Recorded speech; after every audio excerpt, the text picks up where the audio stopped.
waktu Saya Yesus tanya, nama Yesus itu nama manusia atau nama Tuhan? baik, pada dasarnya dia itu nama Allah. Di mana dasarnya, di mana?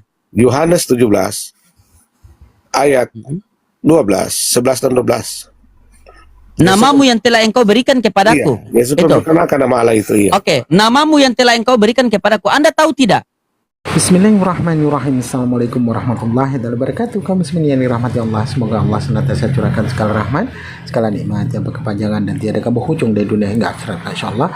Dan Allah pun kumpulkan kita para kaum muslimin di bawah naungan aras Allah beserta para nabi, beserta para orang-orang yang Allah kasihi, Allah sayangi, Allah cintai, insyaallah, di bawah naungan aras Allah kelak di mana tiada naungan selain daripada naungannya, insyaallah. Amin amin Allahumma amin. Kaum muslimin, pada kesempatan malam hari ini saya akan mengulas sebuah video di mana video ini mengisahkan tentang bagaimana perdebatan Aki Lodi yang dimana debatnya ini yang pada akhirnya Kristen sama Kristen ya, dan ini panjang videonya nih. Lucu kamu muslimin. Baik kamu muslimin, demikian videonya. Nah, berarti pada nggak nyimak ya kalau saya katakan kan di dunia dia sebagai manusia, bukan sebagai alam. Nah, makanya kalau katakan Allah berdoa kepada Allah, salah. Yang benar, anak Allah berdoa kepada Bapa. Itu yang benar. Nah, Bapa itu namanya siapa, anak itu namanya siapa. Itu ya, jadi yang membedakan itu gelar-gelarnya pada. Ketika Yesus datang sebagai manusia, dikatakan anak Allah kan, dikatakan juga Mesias, bahkan juru selamat, anak manusia. Nah, dalam keadaan dia sebagai manusia, itu dia digelar sebagai utusan yang pada bilang nabi, guru, bahkan hamba Tuhan. Nah, kalau pertanyaan dia berdoa di Getsemani, itu anak berdoa kepada Bapa. Makanya ada ayat yang mengatakan begini, tentang hari kiamat hanya Bapa yang tahu, anak tidak tahu. Nah, itu yang menunjukkan bahwa yang anak Allah ini adalah manusia.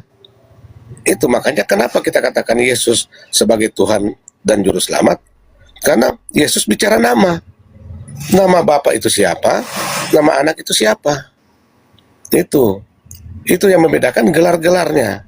Jadi yang Bapak ditunjukkan ayat-ayat itu saya nggak pernah menolak. Itu saya aminkan yang menunjukkan Yesus sebagai manusia, Yesus utusan, dia nabi, itu betul. Nah, cuma yang saya tangkap dari tadi ini, berarti Babe kurang tangkap maksud saya tadi mengatakan bahwa yang di dunia itu sebagai manusia, anak Allah itu. Makanya anak Allah itu berdoa kepada Bapa. Tetapi kan itu bicara gelar. Tetapi bahan Allah dan anak Allah, Roh Kudus itu punya nama, satu nama. Nama siapa? Yesus. Nah, dan untuk membuktikan bahwa yang datang sebagai manusia pada dasarnya dia adalah Allah, ada ayat-ayatnya seperti yang saya katakan tadi. Di Yohanes 1 ayat 10, di mana lagi? Roma 9 ayat 5, bahkan Yesus mengatakan sendiri di Yohanes 8 ayat 23 dan 24, bahkan di mana lagi? Wahyu 1 ayat 8. Itu untuk menegaskan bahwa pada dasarnya dia itu adalah Allah. Cuma datang ke dunia sebagai manusia digelari anak Allah. Makanya anak itu berdoa kepada Bapa, dan anak Allah itu sepenuhnya manusia. Itu. Nah, sekarang kita ke Paulus ya. Paulus, kenapa dia mengatakan membatalkan? Karena ada dasarnya, Pak. Kan Paulus ini kalau kita lihat perjalanannya, sebut dia ke Damsyik, dia kan diceritakan situ dia bertemu dengan Yesus.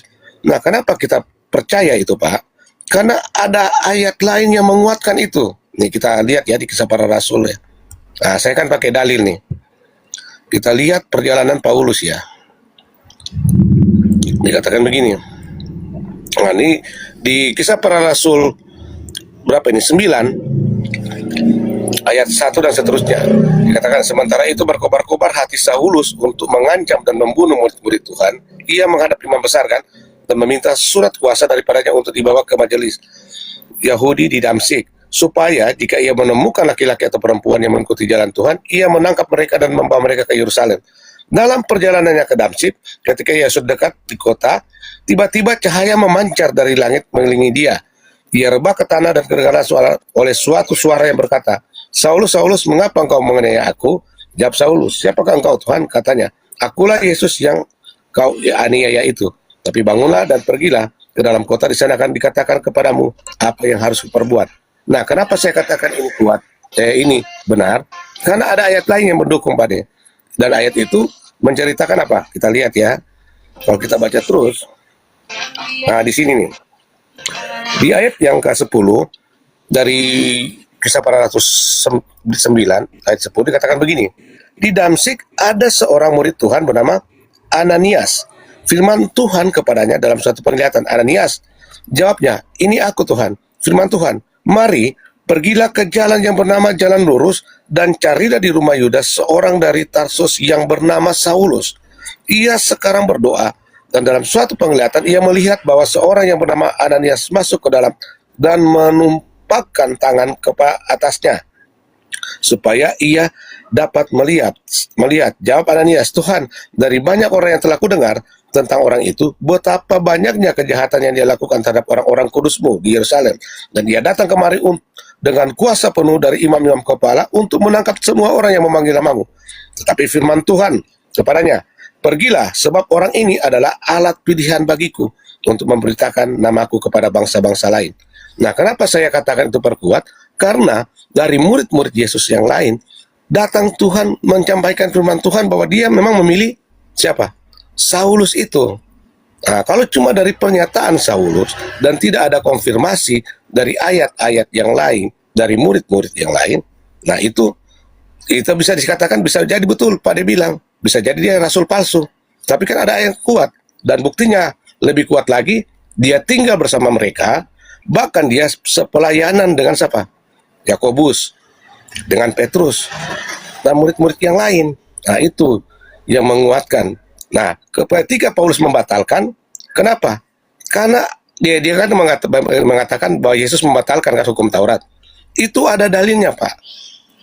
Dan saya percaya Paulus pun ini dididik oleh murid-murid Yesus. Karena bukti dia mengatakan membatalkan, itu ada data. Datanya di mana? Kita lihat di Matius 12 kalau nggak salah, Matius 12. Ah iya, benar. Matius 12 ayat 1. Di situ dikatakan murid-murid mementing gaduh pada hari Sabat. Nah, kalau hari Sabat kan itu hari yang kudus buat orang Israel, dan hari Sabat itu tidak diperbolehkan sama sekali untuk bekerja. Nah, Yesus dan murid-muridnya memetik gandum pada hari Sabat itu. Dan ketika orang-orang Farisi menegur dia, apa dia bilang kalau kita baca ayat terakhir? Sebab apa? Tuhan adalah atas hari Sabat. Nah, kenapa dikatakan membatalkan? Kan dia melanggar kan, itu membatalkan kan. Makanya Paulus mencatat itu. Bukan berarti nggak ada data Paulus mencatat. Seperti itu. Pak De, makasih.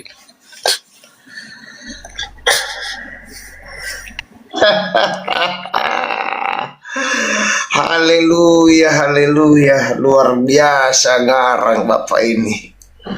Ya, luar biasa, demi membela Paulus Anda bahkan tidak mendengar lagi perkataan Yesus.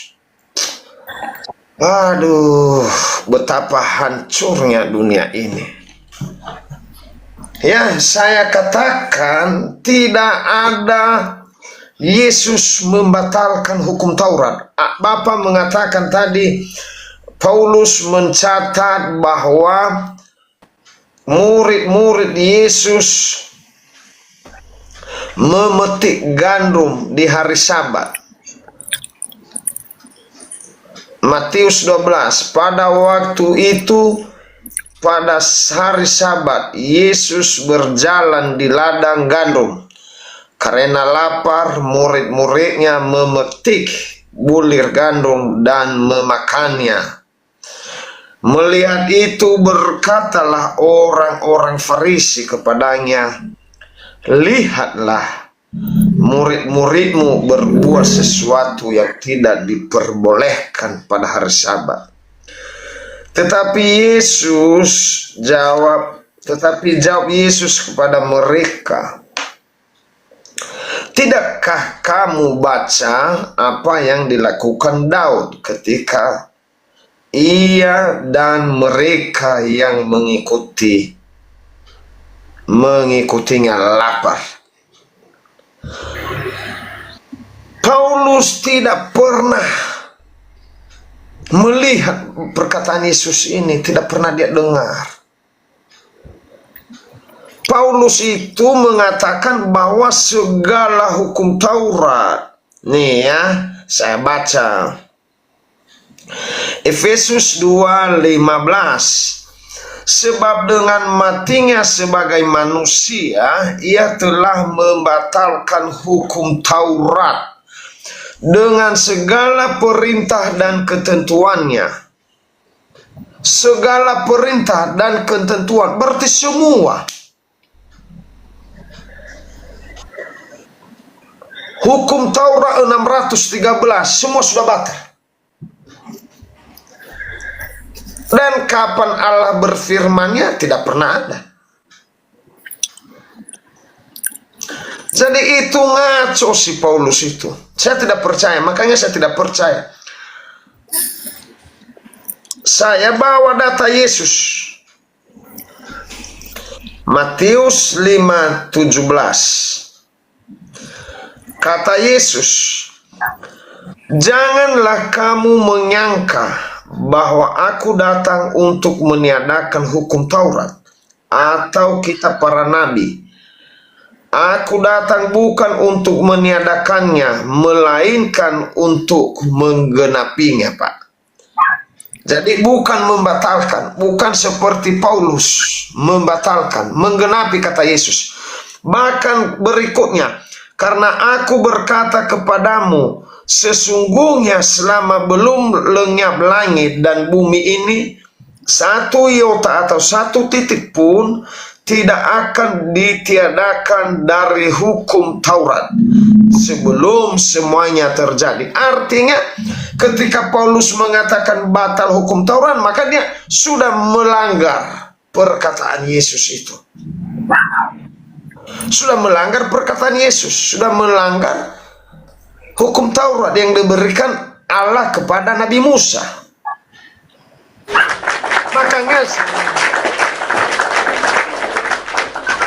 Makanya saya heran, orang lebih percaya kepada Paulus daripada kepada Allah. Makanya Paulus mengatakan di mana ini? Saya cari dulu, ada yang aneh perkataan ini.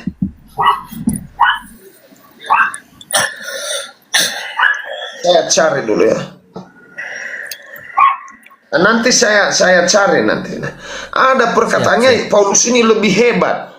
Jadi Paulus ini, perkataan Yesus pun orang tidak mau dengar, hanya perkataan Paulus.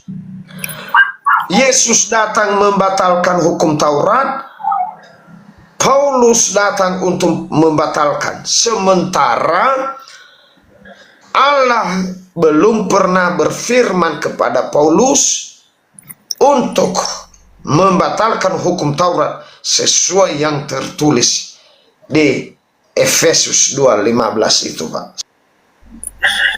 Baik, terima kasih. Nah, perkataan Yesus dan perkataan Paulus, Pak, itu ada dua-duanya benar. Nah, kenapa saya katakan dua-duanya benar? Memang benar, Yesus datang mengenapi. Makanya dia katakan sudah selesai. Dia tergenapinya semua, sampai dia disalib, dia bangkit kan. Nah, Paulus juga mengatakan membatalkan karena ada dalilnya, ada datanya, dan saya percaya selama Petrus hidup dengan murid-murid Yesus yang adalah saksi mata dengan Yesus, mereka pasti menceritakan, karena nggak mungkin Paulus akan menulis sesuatu yang tidak dia ketahui. Buktinya kenapa dia bisa tulis membatalkan? Karena ada dalilnya. Nah, Yesus datang mengenapi, itu betul. Nah, dan mengenai hari kiamat, itu di mana tadi? Yohanes 15 ya? Matius 15 ya? Matius 15 kita baca lagi ya, ayat 17 ya, kalau nggak salah. Matius 5 ya. Yesus dan hukum Taurat kan dikatakan begini, janganlah kamu menyangka bahwa aku datang untuk meniadakan hukum Taurat atau kitab para nabi. Aku datang bukan untuk meniadakannya, makanya kenapa masih dipakai? Melainkan untuk menggenapinya. Nah, perhatikan itu kan. Baru dia bilang begini, karena aku berkata kepadamu, sesungguhnya selama belum lenyap langit dan bumi ini kan perkataan Yesus sebelum disalib kan. Satu iota atau satu titik pun tidak akan ditiadakan dari hukum Taurat, koma, sebelum semuanya terjadi. Nah, pertanyaannya, sudah terjadi belum penggenapan itu? Karena dia datang untuk menggenapinya. Sudah, makanya dia bilang, sebelum semuanya terjadi, harus terjadi dulu penggenapan semuanya itu, baru ditiadakan semua. Itu, waktu dia bilang ini, karena itu, siapa yang meniadakan salah satu perintah hukum Taurat, sekalipun yang paling kecil, dan mengajarkannya demikian kepada orang lain, ia akan menduduki tempat yang paling rendah di dalam kerajaan surga. Tetapi siapa yang melakukan dan mengajarkannya segala perintah-perintah hukum Taurat, ia akan menduduki tempat yang tinggi di dalam kerajaan Allah. Kalau bisa melakukan semua, maka di ayat 20, maka aku berkata kepadamu, ini kuncinya, jika hidup keagamaanmu tidak lebih benar daripada hidup keagamaan ahli-ahli Taurat dan orang-orang Farisi, sesungguhnya kamu tidak akan masuk dalam kerajaan surga. Artinya apa? Kalau kita mau benar-benar melakukan hukum Taurat, lakukanlah semua perintah yang ada di dalam hukum Taurat. Makanya dia bilang, jika keagamaanmu tidak lebih baik dari ahli-ahli Taurat dan orang-orang Farisi, mendingan jangan lakukan. Nah, makanya Yesus datang menggenapi. Kristen tidak bisa melakukan karena tahu itu. Hanya melalui Yesus. Makanya kita percaya ketika Yesus menggenapi itu, bagian kita percaya kepada Yesus karena kita tahu tidak mampu orang untuk melakukan hukum Taurat. Karena hukum Taurat berbicara apa? Mata ganti mata, gigi ganti gigi, lakukan kesalahan, bisa dirajam, hukum mati, berbuat dosa. Setiap hari itu harus ada pengorbanan, hewan dikorbankan. Dan itu Tuhan tahu tidak mampu. Makanya kalau mau melakukan hukum Taurat, lakukan semuanya. Kalau tidak, mendingan jangan. Makanya dia bilang, jika keagamaanmu tidak lebih baik daripada ahli-ahli Taurat dan orang Farisi, jangan lakukan. Itu. Terima kasih. Tadi. Sepertinya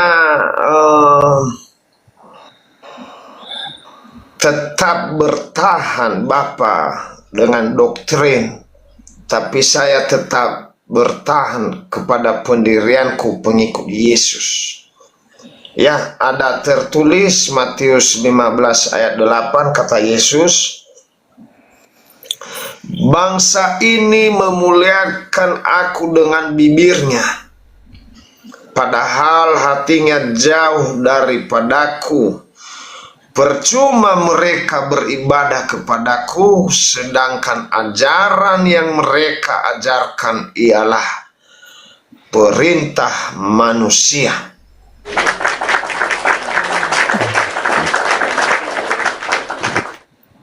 Kenapa saya katakan perintah manusia?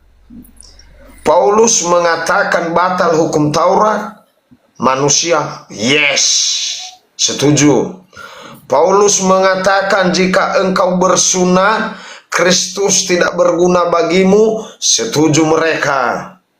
Padahal Allah berjanji kepada Abraham di Kejadian 17 ayat 10 bahwa setiap laki-laki yang ada di rumah Pak Abraham harus disunat, baik yang dibeli maupun orang asing. Tetapi orang lebih suka melawan firman Tuhan. Lebih senang kalau ditiadakan hukum Taurat, ikut Paulus. Jadi percuma juga kita diskusi panjang lebar, karena Bapak bertahan dengan pengikut Paulus, saya bertahan dengan pendirianku bahwa apa yang tertulis dalam Alkitab, perkataan Yesus dan Allah, itu yang saya ikuti. Jadi bertolak belakang.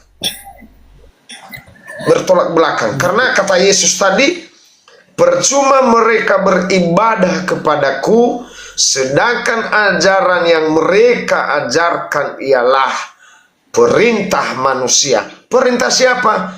Perintah Paulus. Ya, jadi percuma. Ya, demikian dari saya Pak Pastor Loding. Ya. Pemahaman saya adalah dari Alkitab, apa yang tertulis, apa yang disampaikan Yesus. Kata Yesus adalah menyampaikan firman Tuhan. Itu yang ku ikutin, katanya, pergilah dan ajarlah mereka melakukan segala sesuatu yang telah kuperintahkan kepadamu. Perintah Yesus adalah menggenapi hukum Taurat. Itu yang saya ikutin.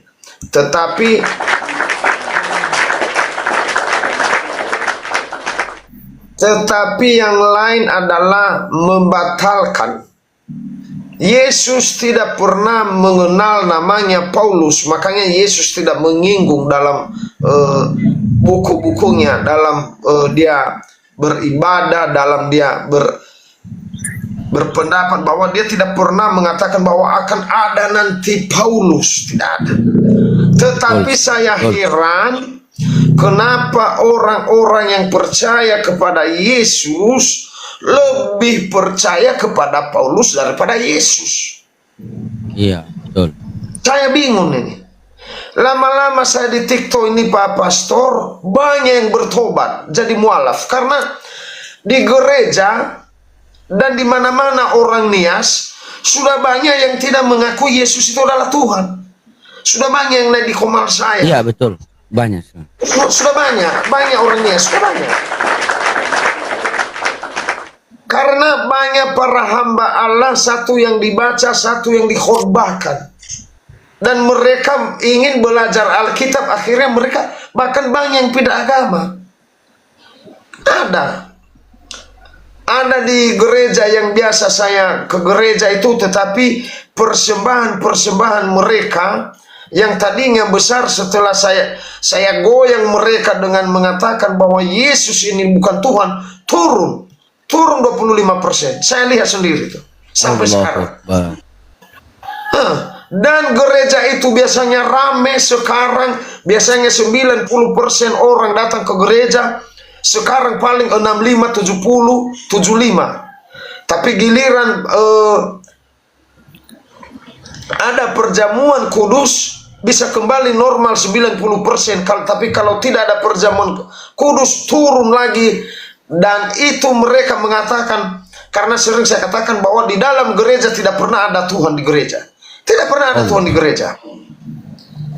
Gereja itu adalah hanya tempat pertemuan orang-orang yang percaya kepada Yesus.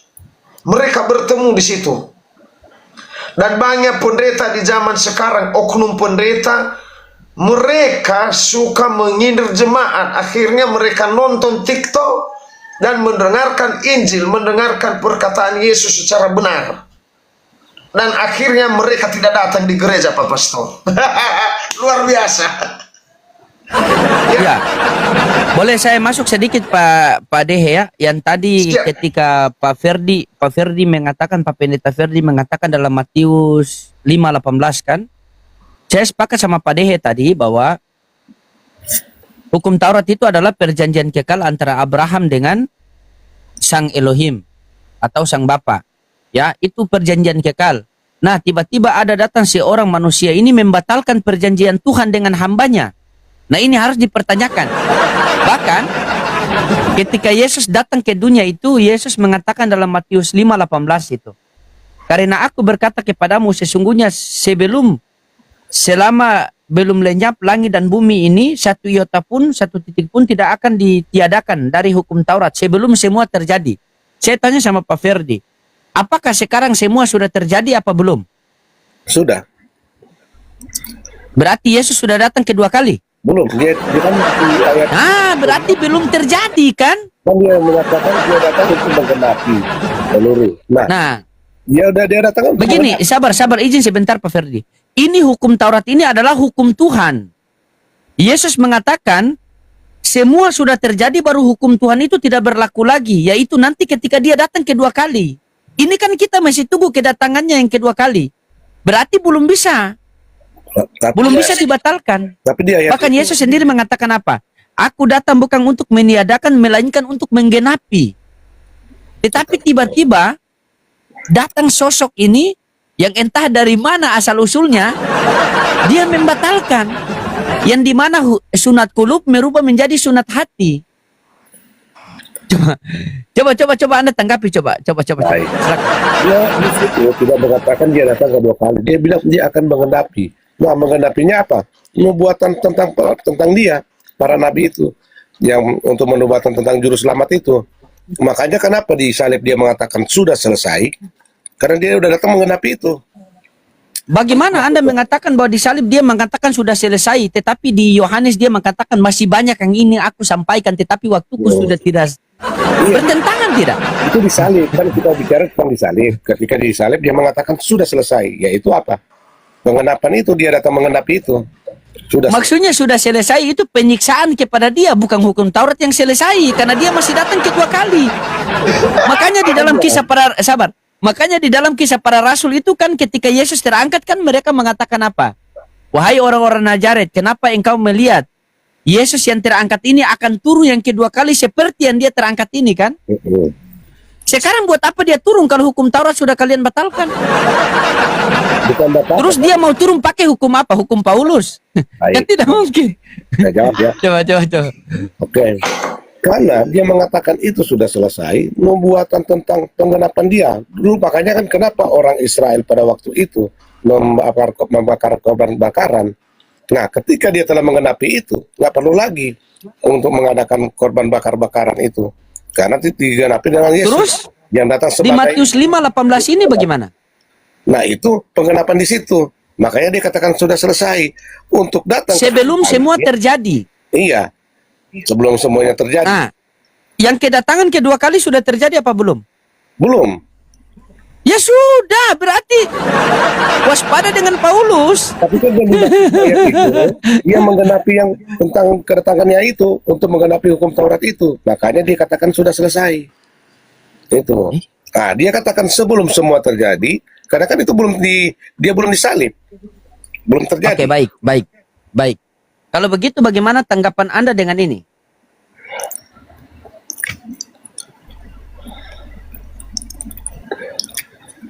Coba Anda buka di dalam apa? Coba Anda buka di dalam Yohanes 16 nomor 12. Coba Anda. Anda mengatakan ketika di salib itu dia mengatakan sudah selesai kan? Coba bagaimana tanggapan Anda dengan ini? Masa Yohanes firman Tuhan bertabrakan? 16 ayat. 12.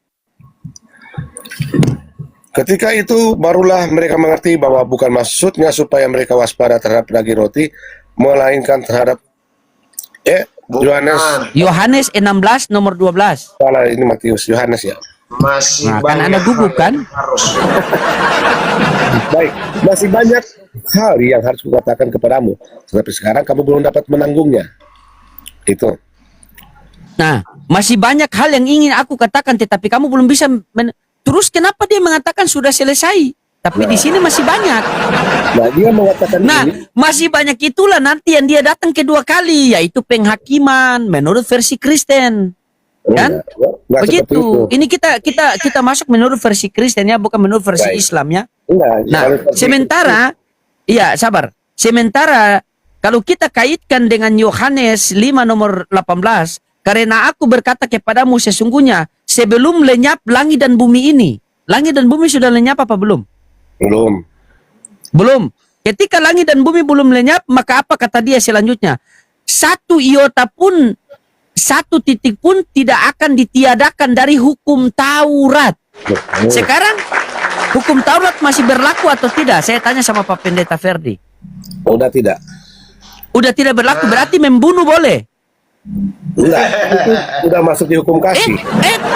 Oh, sabar. Ini kita berbicara hukum Taurat. Iya. 10 hukum Allah dan hukum Sabar. Taurat. 10 hukum Taurat. Ingat. Ketika di dalam Matius 19 nomor 16, 17, 18, seorang muda datang, orang muda kaya datang kepada Yesus. Guru, perbuatan baik apa yang harus aku perbuat agar aku memperoleh hidup yang kekal?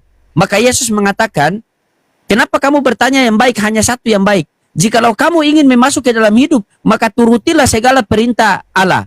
Maka orang kaya itu bertanya, perintah Allah yang mana? Yang pertama, jangan membunuh, jangan mengucap saksi dusta, jangan mendurhakai orang tua, jangan memusuhi sesamamu, dan jangan berzina. Ketika Anda mengatakan bahwa hukum Taurat ini telah dibatalkan, ini kan hukum Taurat kan? Ya. Membunuh hukum Taurat atau tidak? Ya, Membunuh hukum Taurat atau tidak? hukum Taurat. Berzina hukum Taurat atau tidak? Hukum Taurat. 10 hukum Allah itu Memusuhi sesama manusia hukum Taurat atau tidak? hukum Taurat. Mendurhakai orang tua hukum Taurat atau tidak? Hukum Taurat. Mendurhakai orang tua Hukum Taurat. hukum Taurat. Nah, apakah ini dibatalkan? Enggak. Tadi Anda bilang batal. Coba. Nah, sekarang saya jawab ya. Oke. Hmm. Nah, yang dimaksud dibatalkan, itu kan saya udah jelaskan tadi. Kenapa Paulus menuliskan gitu? Karena ada data, ada dalilnya. Ketika mereka melakukan apa? Memetik gandum di hari Sabat. Dan Yesus dengan murid-muridnya. Nah itu Paulus tahu dari mana? Karena selama dia hidup, ketika dia bertobat, dia beserta dengan murid-murid Yesus. Makanya kami percaya data dari situlah dia dapat dari murid-murid Yesus. Salah, pemikiran Anda salah Iya, itu. Nanti ya, habis itu. Wong Paulus di dalam Efesus, Paulus sendiri mengatakan, Efesus 2 nomor berapa, 15 apa 5 itu kan, dengan matinya Yesus di kayu salib, maka dia telah membatalkan seluruh hukum Taurat beserta ketentuannya kan? Ya makanya saya belum. Benar tidak? Iya, ini kan belum saya jelaskan semua. Oke, silakan. Nah, terus yang dimaksud tadi yang jangan membunuh, jangan berzina kan itu hukum Taurat kan. Nah, itu semua udah termasuk di hukum kasih kalau kita baca di dalam Matius di Markus 12 ayat 20 dari ayat 29 ya. Itu kan kutipan Yesus dari mana? Di Ulangan 4 kan ayat 6. Nah, di situ dia bilang semua itu udah termasuk di situ. Jadi kalau kasihlah Tuhan Allahmu dengan segenap hatimu itu udah termasuk di mana? Jangan menyembah patung. Apa? Itu udah termasuk di hukum yang Sabar, pertama. hukum kasih itu menurut Anda bagaimana? Coba Anda terangkan hukum kasih. Hukum kasih Apakah itu hukum kan kasih dengan hukum Taurat itu berbeda? berbedanya itu karena udah masuk di hukum kasih. Kalau hukum Taurat berbicara mata Iya, di mana masuk ke hukum kasih? gigi ganti gigi. Artinya kalau hukum kasih itu masih ada pengampunan. Nah, kalau bicara hukum Begini. Taurat, itu kan Iya, masih saya paham narasi Anda. Ketika di perjanjian lama, maka nyawa ganti nyawa, gigi ganti gigi, mata ganti mata, betul? Betul. Maka datanglah Yesus, dia merubah. Jadi dia mengatakan bahwa kasihilah sesamamu dan kasihilah musuhmu kan, ditampar pipi kiri, kasih pipi kanan. Maksud daripada Yesus kasihilah musuhmu itu artinya ketika saudaramu dibunuh, jangan kamu balas membunuh lagi. Tetapi kamu mengasihi dia dengan cara memproses dia sesuai hukum yang berlaku pada zaman itu. Jadi tidak ada lagi pembunuhan. Karena Yesus datang ke dunia itu membawa damai. Matius 5 nomor 9. Berbahagialah orang yang membawa damai, maka akan disebut anak-anak Allah. Maka Salomo disebut anak Allah, Israel disebut anak Allah. Jadi hukum mata ganti mata, gigi ganti gigi itu sudah tidak berlaku lagi. Karena Yesus datang, Yesus merubah. Bahwa kasihlah musuhmu itu dalam arti apa? Ketika saudara Anda dibunuh, maka jangan Anda balas membunuh, tetapi Anda memproses sesuai aturan, sesuai hukum yang ada pada zaman itu. Jadi tidak ada pembunuhan lagi. Nah, sehingga baru waktu hari Sabat itu kan orang tidak bisa bekerja. Bagaimana ketika hari Sabat itu tiba-tiba ada orang yang melahirkan? Masa tunggu nanti besok lah. Bisa-bisa mati dalam keadaan melahirkan. Bagaimana ketika hari Sabat itu orang kelaparan? Bisa-bisa orang tidak makan, tidak bisa mencari. Makanya ada narasi mengatakan manusia adalah Tuhan pada hari Sabat. Maksudnya apa? Manusia lebih berharga daripada hari Sabat itu. Karena jangan sampai ada nyawa manusia, misalnya ada kecelakaan di hari Sabat. Ini hari Sabat, tidak boleh kita bergerak. Nanti besok saja. Mati anak orang itu. Wong dia datang mengajarkan ajaran kasih. Jadi sangat tidak logis. Ketika hukum Taurat, Anda kasih masuk dengan hukum kasih, tetapi Anda pilih. Baik. Mana yang dibatalkan, mana yang tidak dibatalkan. Baik, saya jawab Masa ya. kita Islam lebih paham daripada Anda seorang pendeta? Mending gereja Anda kasih kontrak sama saya biar saya penginjilan. Siapa tahu saya dapat Fortuner. Lanjut. Baik. Kalau pastor bilang kayak gitu, terus masih hukum Taurat itu masih berlaku dalam arti penghukuman kasih tetap berjalan kan, tapi penghukuman masih ada. Nah, pertanyaan saya, kalau seperti itu berarti orang-orang yang berdosa ini kalau masuk gereja terus pelayanan mati di mimbar, karena pada zaman itu ketika orang beribadah ada dosa sedikit pun mati langsung dihajar. Nah, itu yang dikatakan. Kalau Anda berpikiran seperti itu, sabar, kalau Anda berpikiran seperti itu, berarti Anda tidak boleh mati. Makanya Karena saya begini. menjelaskan kan ini, menjelaskan. Coba jelaskan. Makanya saya bilang, kenapa dengan diganti hukum kasih? Artinya kasih karunia masih ada, kesempatan itu masih ada selama kita masih hidup. Beda dengan hukum Taurat zaman dulu. Seperti itu. Makanya nggak gugur yang dikatakan jangan membunuh, jangan bersinah, itu nggak gugur. Dia diganti dengan kasih, artinya udah nggak lagi bicara mata ganti mata, gigi ganti gigi, semua. Karena masih diberi kesempatan. Artinya jangan membalas kejahatan dengan kejahatan, tapi dengan kebaikan. Dan itu bukan cuma Tuhan terapkan kepada manusia, tetapi Tuhan sendiri membuktikan. Membuktikan dengan apa? Dia nggak langsung menghukum. Biasa kan kalau bangsa Israel bikin jahat, habis. Buktinya di padang gurun, ketika Tuhan marah, mati semua tuh bangsa Israel, kan dihajar sama dia. Imam-imam yang melayani berdosa, habis semua. Nah, itulah yang saya mau jelaskan seperti itu, Pastor. Iya, karena waktu perjanjian lama mereka pakai hukum Musa, mereka pakai Taurat. Karena orang-orang itu kan nanti dihakimi sesuai zamannya kan. Orang yang hidup di zaman Musa akan dihakimi dengan zaman Musa. Orang yang hidup di zaman Yesus maka akan dihakimi dengan zaman Yesus. Orang yang hidup sekarang maka akan dihakimi dengan kitab yang sekarang ini. Begitu. Jadi maksudnya begini. Ketika Anda ini seakan-akan dari tadi saya melihat, saya menyimak itu, Anda lebih membela Paulus daripada Yesus yang Anda kesampingkan. Ini fakta yang harus Anda terima. Iya. Iya, Sekarang betul. begini. Kutanya sama Anda Pak Ferdi. Perjanjian kekal antara Tuhan dengan Abraham. Perjanjian kekal itu pemahaman Anda bagaimana? Perjanjian yang selama-lamanya apa? Perjanjian yang boleh dibatalkan oleh manusia. Kalau perjanjian dengan Tuhan ya nggak bisa dibatalkan, Abraham. Tidak bisa dibatalkan, makanya itu Yesus kan dia datang ke dunia sehingga dia mengatakan, aku datang bukan untuk meniadakan melainkan untuk menggenapi. Bahkan di dalam Matius 5:18 ini kan sudah jelas. Karena aku berkata kepadamu sesungguhnya selama bumi belum lenyap. Kalau bumi belum lenyap berarti hukum Tuhan itu masih berlaku. Nah, Di manakala hukum Tuhan itu tidak berlaku, yaitu bumi harus lenyap karena tidak ada lagi hukum Tuhan. Itulah kesalahan. Siapa mau tinggal kalau bumi sudah lenyap? kesalahan kita itu karena hukum Taurat itu sebelum di zaman Abraham belum ada hukum Taurat. Hukum Taurat itu ada ketika di zamannya Musa. Perjanjian yang dilakukan oleh Allah dengan Abraham adalah dia akan memberikan keturunan kepada Abraham dan menjadi suatu bangsa. Dan salah satu Perjanjian sunat itu perjanjian kekal atau tidak? itu perjanjian Abraham dengan Allah. Ya, kekal atau tidak? Itu kekal buat keturunannya. Ya, sampai keturunannya kan? Iya. Yesus keturunan Abraham atau tidak? Iya. Ya sudah. Kenapa Anda bilang? Iya. Nah, Sekarang begini, coba Anda simpel. Coba Anda simpel. Dari 10 hukum Taurat itu mana yang dibatalkan itu? Yang dibatalkan kan Yesus nggak dikatakan dia menggenapi. Nah, saya mengiyakan dua-dua. Nah, kenapa Paulus? Iya, saya mengiyakan. Kenapa Paulus mengatakan membatalkan? Karena pernah ada peristiwa di mana Yesus pernah memetik gandum pada hari Sabat, itu maksud saya. Makanya kenapa ada kata membatalkan gitu. Coba begini, coba Anda baca Efesus 2:15, coba Anda baca, coba kita baca pelan-pelan, coba Anda baca dengan penuh hikmat. Ini penulisan Paulus ya. Iya, dari tadi kan Anda bela itu, Anda punya backingan itu kan? Anda kan bela Anda punya backingan itu. Kira nggak Coba Anda percaya baca. katanya nggak percaya kita Paulus. Tidak, kita baca. Iya, Baik. memang kita tidak percaya, tetapi untuk melawan Anda kita pakai senjata Anda sendiri. Baik, Gitu. Coba baca. Efesus berapa ini?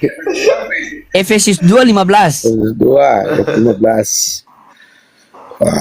Sebab Dengan matinya sebagai manusia, ia telah membatalkan hukum Taurat dengan segala perintah dan ketentuannya untuk menciptakan keduanya menjadi satu manusia baru di dalam dirinya, dan dengan itu mengadakan damai sejahtera.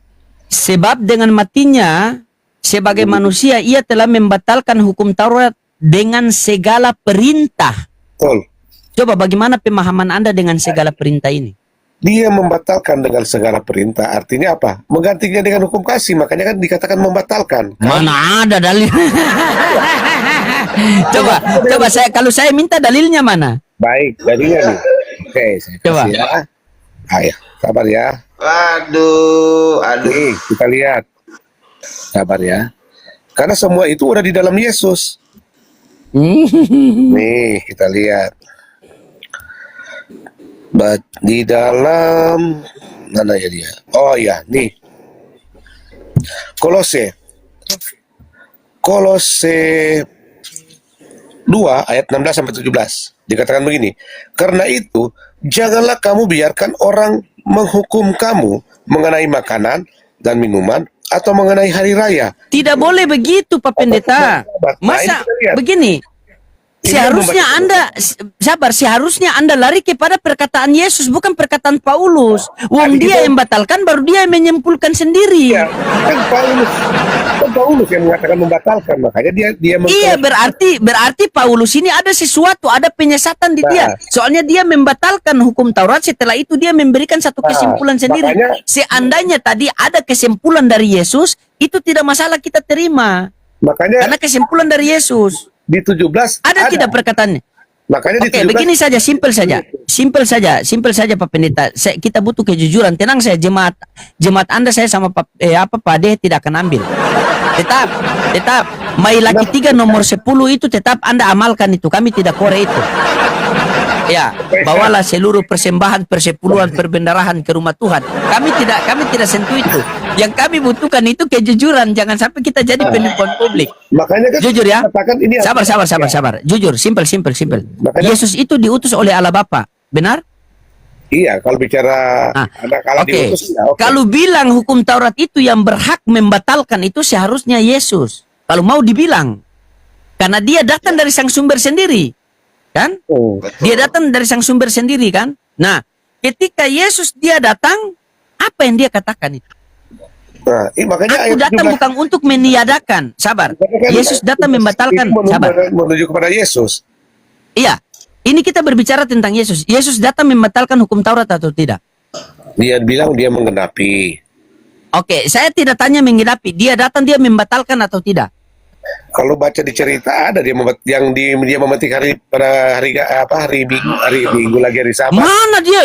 Kau ini sembarang kau. Dia memetik gandum. Janganlah begitu, Pak Pendeta. Kita baca tadi kan di Matius 12 itu yang kita baca. Dia memetik gandum pada hari Sabat beserta murid-muridnya. Itu apakah ketika dia membentik gandum di hari Sabat itu dia membatalkan hukum Taurat? Karena hukum Taurat berbicara. Berarti yang ini hapus, perkataan Yesus ini hapus. Dia tidak bertabrakan. Tapi kan pastor tanya apakah dia membatalkan. Saya bilang kalau bicara data ada ceritanya tentang dia membatalkan. Tapi kan saya. Nah, di mana coba Anda ceritakan? Coba kita kaji satu perikop itu biar kita dapat coba. Makanya kan kita di mana tadi dia menggenapi terus minta membatalkan di mana? Yaitu Matius 12 ayat 1. Matius 12 berapa? Matius 12 berapa? Coba, Ayat coba. 1 dan Coba, seterusnya. Yang murid-murid memetik pada hari Sabat. Memetik Oke, gandum. Matius berapa? 12. 12 baru? Ayat 1 dan seterusnya. Oke, ayat 1. Oke, murid-murid memetik gandum. Coba kita kaji itu coba. Di mana saya mau lihat Yesus membatalkan? Kalau ada di ayat sini mengatakan bahwa Yesus membatalkan hukum Taurat, saya siap malam ini baptis dengan air mendidih. Dari Sabat itu berbicara nggak boleh melakukan. Pak Pendeta, Yesus datang itu bukan dia membatalkan, tetapi dia merubah hukum Taurat itu yang dimana dulu gigi ganti gigi, mata ganti mata. Dia menjadikan, dengar dulu, dia menjadikan agar kasihilah musuhmu, karena dia datang mengajarkan ajaran kasih. Arti dari kasihilah musuhmu itu bukan berarti supaya ketika keluarga kamu dibunuh, kamu jangan balas membunuh. Betul. Tetapi kasihilah musuhmu itu proses dia sesuai hukum yang berlaku pada daerah yang tertentu di situ. Itu Bukan saya berarti. setuju. Nah, Saya setuju. itu membatalkan atau bukan? Merubah saja. Tadi kan pastor bilang merubah, itu setuju. Nah, kan tadi pastor tanya, di mana dia Merubah membatalkan? dengan membatalkan itu sama apa beda? Kalau merubah, tetap itu hukum jalan, cuma dirubah. Kalau membatalkan berarti kan hukum itu dibatalkan. Seperti itu. Kalau membatalkan hukum itu tidak berjalan lagi, tetapi kalau merubah hukum itu berjalan atau tidak? Kayak contoh nih, saya kasih contoh kan, polisi tilang. Nah, kalau dikatakan membatalkan, udah nggak ada tilang lagi. Nah, terus itu kan dirubah dengan cara tilang elektrik kan. Nah, itu dikatakan merubah. Beda dengan Berarti masih ada tilangnya tidak? masih ada. Oke, sekarang coba Anda fokus baik-baik, butuh kejujuran. Membatalkan berarti Membatalkan ada dengan sabar. Membatalkan dengan merubah itu sama apa beda? Beda. Beda. Kalau membatalkan itu bagaimana dan merubah itu bagaimana? Coba. Itu yang saya kasih analogi tadi. Ketika Iya. tilang manual, nah itu kan masih berlaku tilang manual. Tiba-tiba dirubah dengan tilang elektrik. Oke. Nah itu Oke, dikatakan- Yesus merubah nih. Tapi Berarti tilang Yesus merubah hukum Taurat. Yang gigi ganti gigi, mata ganti mata dengan jadi ajaran kasih kan? Iya. Yesus merubah nih. Itu merubah. Apakah Yesus merubah hukum Taurat itu? Yesus membatalkan hukum Taurat atau tidak? Dia merubah, enggak berjalan terus. Kan Iya, dia- berarti hukum Taurat berjalan kan? Iya, cuma dia rubah dengan hukum Ah, kasih yang Oke. saya bilang. Di dalam Efesus 2:15 tadi itu Paulus merubah atau membatalkan? Baik, makanya kita baca. Dia bilang Tidak, kan, saya tanya. Anda tadi Iya. sudah sepakat. Merubah dan membatalkan itu sesuatu hal yang berbeda. Makanya kan Paulus saya- ini membatalkan apa merubah? makanya kita baca di situ memang agak merubah. Kita lihat ya, Nah, sudah. merubah kepada Coba. siapa? Kepada Yesus yang Paulus. Mana ada hubungan ke Yesus, Pak Pendeta? Anda mau... Baik, kita tunjukkan ya. Nah, kita lihat Coba. di Kolose kan dia bilang begini kan. Paulus bilang semuanya ini mana? Dia bilang begini. Karena itu janganlah kamu biarkan orang menghukum kamu mengenai makanan dan minuman atau mengenai hari raya, bulan baru ataupun hari Sabat nih. Di 17 tuh jawabannya. Semuanya ini hanyalah bayangan dari apa yang harus datang, sedang wujudnya ialah Kristus. Artinya Kristus telah menggenapi itu. Yesus. Makanya kita nggak fokus lagi ke makanan, apa karena semua udah terfokus kepada Berarti Anda mengikuti perkataan Paulus apa Anda mengikuti perkataan Yesus ini? perkataan Yesus. Dan Paulus juga mengajarkan tentang Yesus. Dia kan menulis itu buat tentang Oke, Yesus. coba saya butuh Anda punya kejujuran Pak Pendeta ya. Saya butuh Anda ini kan berbicara di publik. Kita kembali ulang. Merubah dan membatalkan itu dua hal yang sama apa dua hal yang berbeda? Beda. Oke, berbeda. Tolong Anda jelaskan sama saya, merubah itu hal yang bagaimana dan membatalkan itu hal yang bagaimana, coba. Merubah itu sesuatu hukum yang masih berjalan cuma dirubah. Diubah Kayak tadi. caranya, metodenya. Metodenya dalam diubah. hukum. Ya. Kan? Contoh analogi Anda tadi kan, biasa polisi nilang di jalan sekarang berubah menjadi nilang elektronik tapi nilang itu tetap berjalan. Betul? Nah, ketika kalau membatalkan berarti nilang itu tidak berjalan lagi karena sudah dibatalkan, betul? Betul. Nah, Paulus membatalkan apa merubah? Jujur. Dia mengatakan membatalkan. Membatalkan. Nah, membatalkan itu berarti hukum Taurat jalan atau tidak jalan? Yang dia batalkan ya itu saya bilang. Nah, dipilih. Kata batal dan merubah beda. Kan sudah jelas tadi kata batal dan merubah beda. Susah, Pan. Merubah itu Susah, Pak Pendeta. yang merubah itu di Kolose Masuk Pak De, masuk sedikit coba. Kolose 2 ayat 17. Ayat 16 dan 17 itu yang dia merubah. Sepertinya Pak Pastor bagaimanapun tetap Bapak Pendeta bertahan pada pendiriannya. Tetapi saya sabar. bawa data satu buat kita sebelum saya turun Pak Pastor. Ya.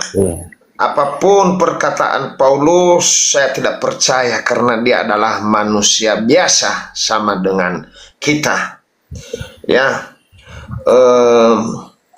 Bapak Pendeta mutar-mutar tadi analoginya mengatakan bahwa merubah dan membatalkan berbeda, tetapi sebenarnya sama dengan perkataan Yesus tidak merubah, tetapi perkataan Paulus adalah membatalkan. Nah, di balik itu semua, Pak Pendeta, saya kutip satu ayat Alkitab dari perkataan Yesus sebelum saya turun. Yohanes 5 ayat 24. Ya. Kata Yesus di sini, "Aku berkata kepadamu, sesungguhnya barang siapa mendengar perkataanku dan percaya kepada Dia yang mengutus aku, ia mempunyai hidup yang kekal dan tidak turut dihukum, sebab ia sudah pindah dari dalam maut ke dalam hidup." Artinya, Pak Pendeta, siapapun yang percaya kepada Yesus, yang mengaku bahwa Yesus adalah utusan, ia mempunyai hidup yang kekal dan tidak turut dihukum, sebab ia sudah pindah dari dalam maut ke dalam hidup. Artinya, Yesus adalah utusan, bukan Allah itu sendiri. Ya, Yesus tidak membawa agama Kristen. Saya ingatkan, jadi Yesus membawa ajaran Allah Bapa. Tetapi siapa yang percaya kepada Allah dan percaya kepada Yesus sebagai utusan, maka dia akan diselamatkan. Ya, diselamatkan, bukan percaya kepada Paulus. Paulus tidak akan dikenal sama Yesus, dan Allah pun tidak mengenal Paulus. Jadi Kristen juga tidak dikenal oleh Yesus, karena nama Kristen adalah mula-mula di Antiokhia. Iya, jadi sejenis ajaran Yesus ini dikatakan di Antiokhia oleh kelompok Paulus adalah Kristen. Baik. Jadi saya ingatkan Pak Pendeta bahwa kata Yesus, "Ajarilah mereka apa yang telah Dia sampaikan atau Dia perintahkan kepada kita." Marilah kita jujur bahwa firman Tuhan itu iya dan amin. Artinya, betul. Artinya apa yang tertulis itu yang kita sampaikan. Ya, Yesus mengatakan Dia utusan. Yesus mengatakan Dia adalah segala firman yang disampaikan Bapa kepadanya telah sampaikan kepada kita.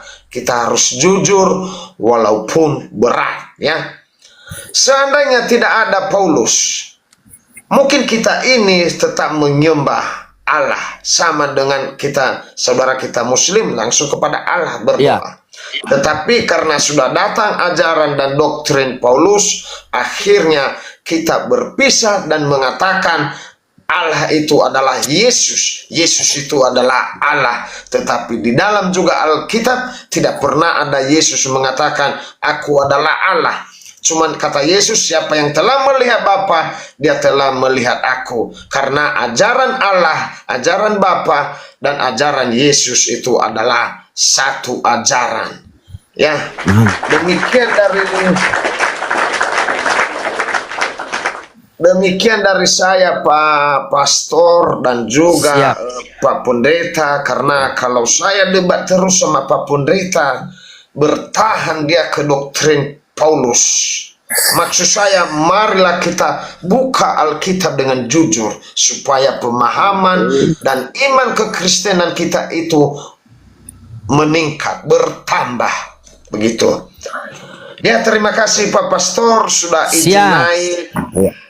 Siap, berhubung malam juga saya siap turun. Ya, Pak Pendeta. Siap. Terima kasih. Iya. Oke, makasih Pak De. Iya. Ya, buat penonton semua terima kasih. Apabila ada kata-kata saya yang kurang berkenan, saya mohon maaf ya. Pak Pastor, sampai jumpa lain waktu. Siap Pak De, sampai jumpa lain waktu, siap. Iya, Oke, oke. salam Terima toleransi. kasih. Selamat malam. Ya, baik. Nah, Saya sisa cuma sekedar dua nih. Gimana? mau bilang sedikit sih. Nah, dari Siap. statement Pak D tadi, maaf ya, Pastor, berarti Ya. dia nggak secara Alkitabiah, karena dia bilang kita harus baca firman Alkitab baik-baik sepenuhnya. Buktinya pilih-pilih ayat, bahkan penulisan di Roma apa itu nggak dipercaya. Berarti kan itu bukan kita tarik kesimpulannya ya. Berarti bukan Alkitabiah. Alkitabiah artinya semua yang tertulis di Alkitab harus kita baca. Nggak dipilih-pilih seperti itu, Pastor. Oke, saya tanya sama Anda, kalau Anda Alkitabiah, ketika Paulus membatalkan hukum Taurat, setelah itu Anda tahu tidak di mana ayat Paulus itu bertobat dan dia memelihara hukum Taurat lagi? Anda tahu tidak ayatnya di mana? Di mana itu? Ya, tahu tidak?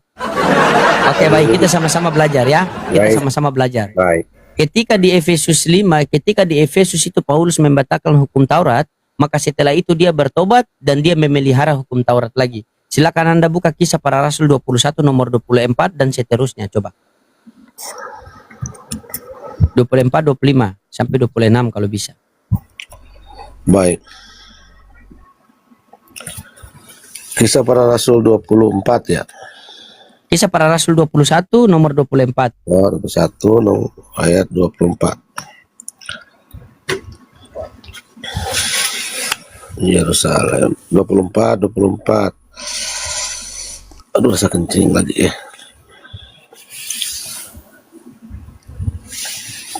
Aduh, ntar aku kencing dulu nggak lama. Oh iya. Oke, Kita ntar nggak enak sama Pak Ade. Oke, siap. Iya, silakan. Dalam Iya. kencing banget. Kak. Yo. Oke, siap. Sampai terkencing-kencing dia kan. Teman-teman, dikencangkan tap-tap layar lah. Kita pecahkan 2M kalau bisa, teman-teman ya. Sudah terkencing, sisa termencet-mencet kita buat. Dia tidak baca itu, mereka tidak baca. Jadi Paulus itu dia mengiyakan hukum Taurat, tetapi dia melakukan kedagingannya. Makanya Yesus mengatakan itu penyesat kan, dia menyeberangi lautan. Tapi mereka tidak sadar kalau Paulus itu sudah bertobat. Nanti dia baca, dia bertobat dan dia mengakui bahwa dia memelihara hukum Taurat. Dia mentahirkan dirinya, mensucikan dirinya. Kalau Paulus benar-benar waktu itu dia tidak berbuat salah, buat apa lagi dia mentahirkan dirinya? Begitu.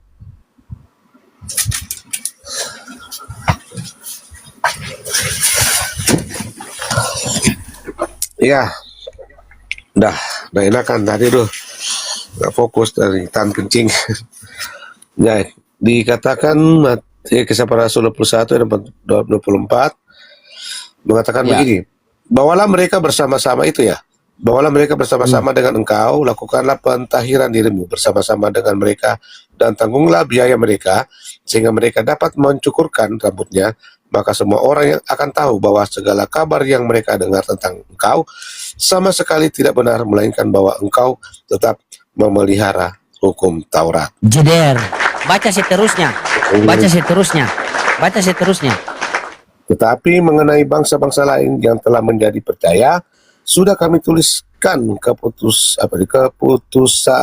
keputusan kami, yaitu mereka harus menjauhkan diri dari makanan yang dipersembahkan kepada berhala, dari darah dan daging binatang yang mati dicekik, dan dari percabulan. Baca 26 poinnya di situ. Pada hari berikutnya Paulus membawa orang-orang itu serta dengan dia, dan dia mentahirkan diri mereka bersama-sama dengan mereka, lalu masuk ke bait Allah untuk memberitahukan bila mana pentahiran akan selesai dan persembahan akan dipersembahkan untuk mereka Jeder. masing-masing. Paulus mentahirkan dirinya, sepakat? Itu Apa itu pentahiran? artinya pembersihan, pencucian. Pensucian. Dan dia diperintahkan untuk memelihara hukum Taurat ulang. Dan orang-orang yang dia sudah memberitakan itu hukum Taurat terbatalkan, mereka sudah sudah kami tuliskan keputusan kami, yaitu mereka harus menjauhkan diri dari makanan yang dipersembahkan kepada berhala, dari darah, dari daging binatang yang mati dicekik dan di pencabulan. Benar? Betul. Iya, selamat datang di kebenaran. Asyhadu Saya jelaskan ya. Jelaskan lagi apa? Mau Anda kasih bengkok lagi di Karena situ? kita lihat ini kan di perjalanan kisah para rasul. Bahkan kalau pastor baca, mungkin pastor pada baca, Petrus pun pernah melakukan hal yang sama. Artinya begini, Petrus itu ketika ada orang-orang yang bersunat, dia nggak mau bergabung dengan orang-orang yang tidak bersunat. Ini awal perjalanan Paulus apa akhir dari Iya. perjalanan Paulus? Baik. Saya tanya sama Anda. Ini awal dari perjalanan Paulus atau akhir dari perjalanan Paulus? Ini Itu udah dulu. mau masuk. Tidak saya tanya. Ini awal dari perjalanan Paulus atau akhir dari perjalanan Paulus? Kalau kita lihat, Coba, Baik. saya mau uji pengetahuan Anda dulu di dalam Bible Anda. ini masih dalam perjalanan, belum sampai akhir. Kalau kita lihat, Belum ya. sampai akhir. Iya, Yakin? betul ini. Oke, baca seterusnya. Kalau begitu, 26 27. Apa itu? Paulus 21 sampai berapa tadi? 24. Itu akhir dari perjalanan, makanya di 27 Paulus ditangkap. Pada hari berikutnya Paulus membawa orang-orang itu ke dalam, baru Paulus ditangkap. Ketika masa 7 hari sudah hampir berakhir, orang-orang Yahudi datang dari Asia melihat Paulus ke dalam bait Allah, lalu mereka menghasut rakyat untuk menangkap dia. Nah, kalau pastor baca terus, Paulus di hadapan Felix masih perjalanan. Kalau akhir itu dia ke Roma. Iya, tapi itu kan sudah akhir-akhir. Dia kan sudah pentahiran diri kan? Tetapi sebagian orang belum Nah, percaya itu, makanya iya, mereka menghadrik dia. Iya, maksud saya. Benar tidak? Iya, karena pada waktu Masa Anda tidak paham itu? Anda punya Bible sendiri. baik. Karena pada waktu itu rasul-rasul masih ada yang berpegang pada hukum Taurat, masih, tetapi ada yang enggak. Nah, akhirnya Petrus diperlihatkan kan pada waktu itu tentang kepada ayah Allah, memperlihatkan tentang binatang-binatang yang haram, terus disuruh makan.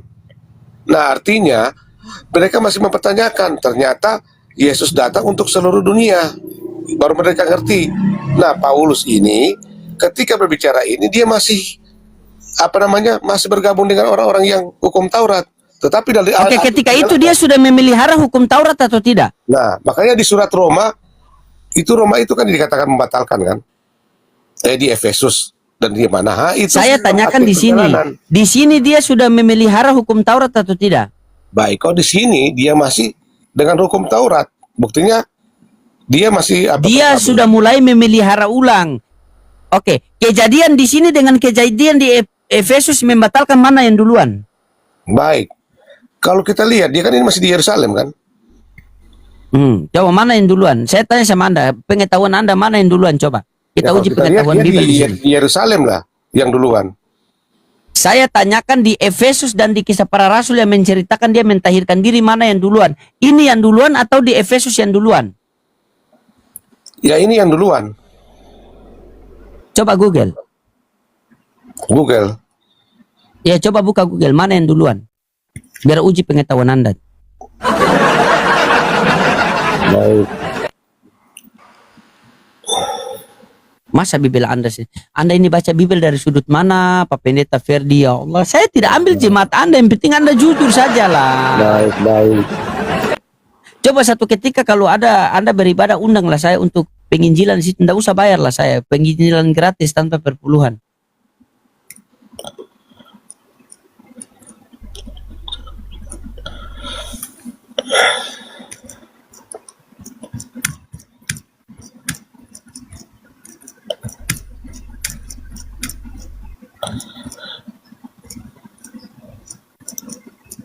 Oh Pak Ferdi, Mana ya? ini kalau saya tanya kisah para rasul ini yang tulis siapa Pak? Rasul Paulus adalah tonggak sejarah penyebaran agama Kristen. Dan mana ini pertama kali?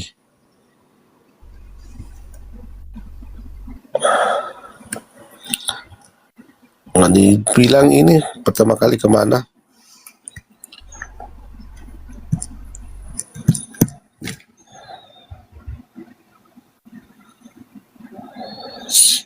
Cari sampai dapat.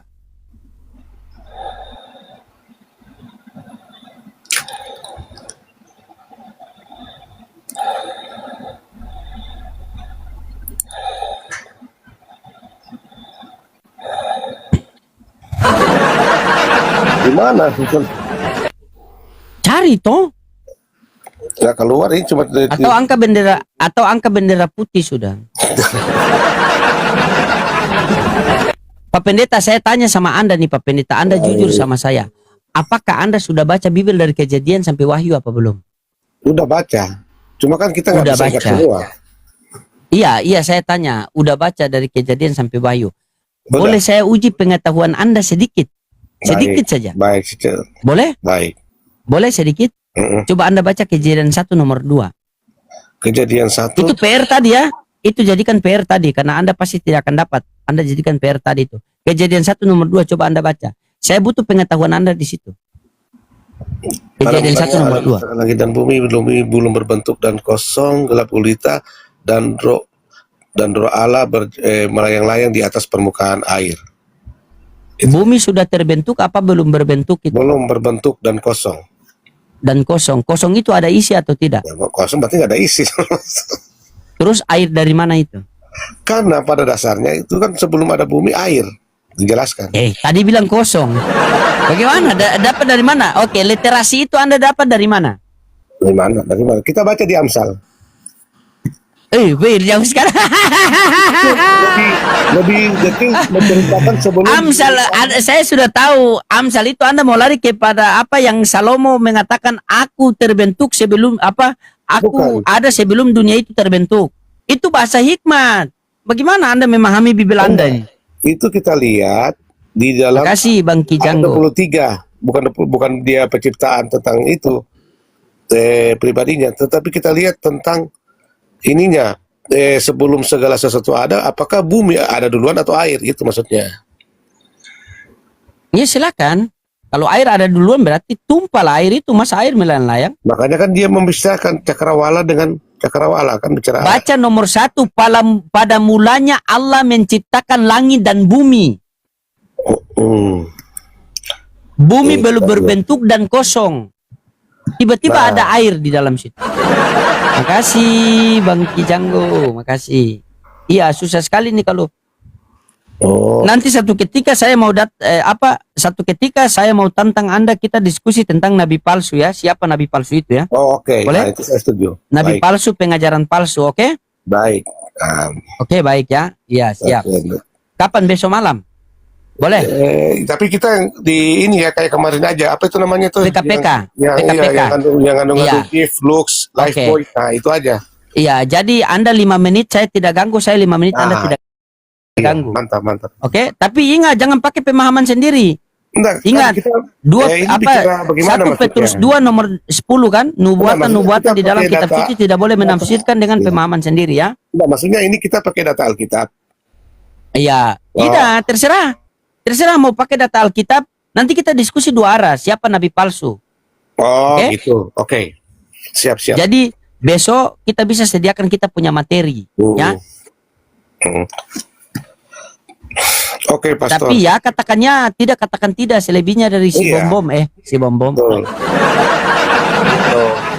Inilah enak sama Pastor Loading ini, saling menghargai, mantap. Cuma Iya, saya memang bingung, begitu. Kenapa yang lain Pastor darah Kenapa? tinggi? Kalau kita perhatikan kok yang lain-lain naik, pastornya darah tinggi.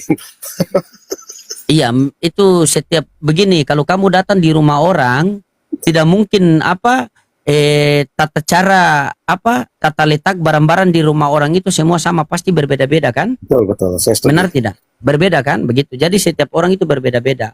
Iya. Kalau saya punya sistem membuat kalian nyaman, tetapi ketika Iya. kalian turun, kalian bisa berpikir apa yang kita diskusi tadi itu. Jadi itu nanti jadi PR Anda besok. Nanti besok Anda store PR itu sama saya ya. Iya, nanti Antara kisah para rasul sama Efesus itu ya. Temanya rasul palsu Ya. ya. Oke. Ya, temanya besok kita siapa nabi palsu ya. Nanti kita kaji dulu bagaimana pandangan Islam tentang definisi rasul dan nabi, bagaimana definisi tentang Kristen antara rasul dan nabi. Oh, Ya. iya. Boleh begitu kan? Baik. Tuh. Siap. Jangan Anda bikin malu, Anda punya jemaat ya. Oke Pak Pendeta, mungkin ada penyampaian detik-detik terakhir sebelum KM Cantika berangkat. Silakan. Kalau sama saya enjoy saja Pak Pendeta, ketika kita ranah diskusi itu pasti saling gotong-gotokan, emosi Iya. itu ada. Tetapi kalau akhir dari ini kan sudah kan, namanya orang diskusi kan begitu. Iya, satu aliran aja bisa ribut, apalagi beda aliran. Iya. Tapi kan Tadi Anda lihat tidak? Ini poin penting. Tadi Anda nonton tidak antara Katolik dan Oh Protestan? iya, nonton sempat. Melatok Aku sempat sama diundang, cuma aku nggak mau. tidak yang saya Anda nonton atau tidak? Nonton. Nonton. Tanggapan Anda bagaimana itu? Iya, memang kan kalau saya sih, karena saya cuma memang berdasarkan Alkitab aja. Nah, cuma bedanya yang saya lihat nih, apa yang ditanyakan. Emang tadi mereka bahas surat cinta, kan mereka Bukan, bahas iya, Alkitab lagi. maksudnya apa yang ditanyakan oleh pendeta dari Protestan. Nah, Pak, yang dari Romo itu jawabannya jauh lari gitu. Oh, berarti Anda membela itu yang Protestan. Bukan Anda membela. membela Pak Pendeta. Nah, maksudnya Pokoknya Anda di pihak mana lah? Di pihak Melatok apa di pihak apa Romo Cafe? Nah, justru saya penasaran dengan Katolik. Ketika dia masih mampu menjawab dengan apa yang dipertanyakan, itu yang saya tunggu-tunggu kan, penasaran kan. Oh, kok ini beda-beda terus.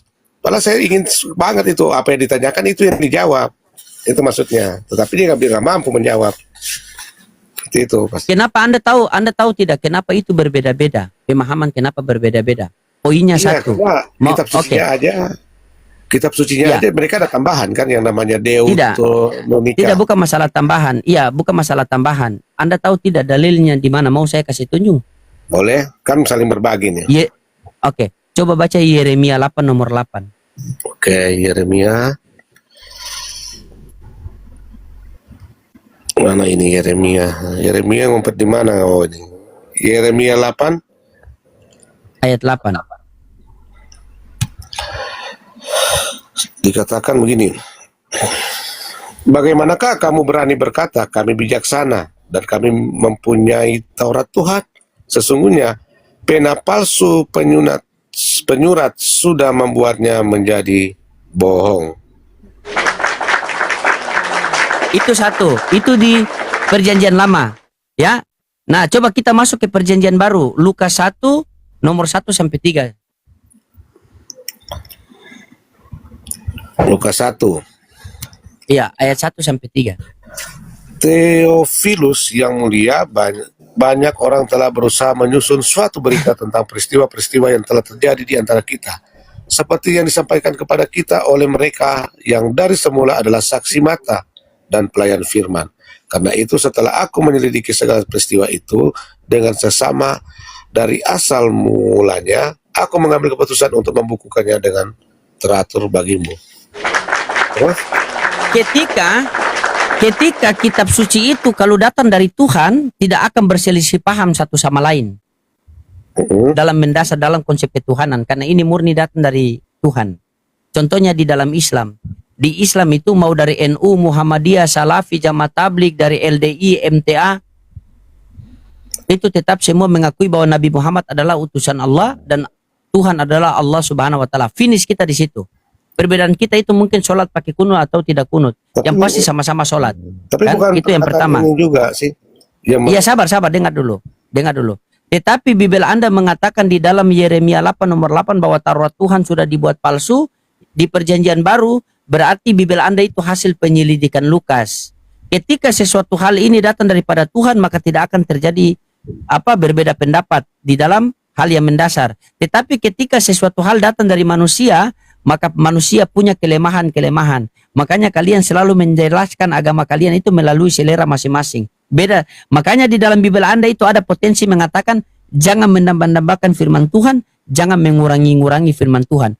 Ketika ayat itu muncul, berarti ada potensi menambahkan dan ada potensi mengurangi. Tetapi Al-Quran mengatakan apa? Jika kamu ragu dengan Al-Quran yang kami turunkan kepada hamba kami, yaitu Nabi Muhammad, maka buatlah satu surat semisal mungkin dan ajaklah penolong-penolongmu untuk membantumu. Jadi ketika orang Kristen mengatakan bahwa Al-Quran itu kitab palsu, silakan. Allah sudah menantang. Buatlah satu surat semisal mungkin kalau kalian bisa. Kami menurunkan Al-Quran dan kami menjaganya. Mana buktinya? Allah menjaga Al-Quran, maka Allah hadirkan hafiz-hafiz Al-Quran. Anak umur 12 tahun sudah hafal 30 juz di kepala. Tapi sampai sekarang, dari pena muda sampai pena tua tidak ada yang hafal Bibel. Nah ini Pastor, aku tertarik yang tadi bilang. Nah, tapi ada ayat yang saya sering dengar ya. Saya memang enggak itu baca Al-Quran kan. Tapi ada yang saya dengar begini bunyinya, koreksi ya kalau saya salah, mengatakan jika dari Muslim itu tidak mengerti tentang Al-Quran, datanglah kepada Injil ya. Injil atau apa dia bilang? Tidak ada itu. Nasrani. Jika Itu. kamu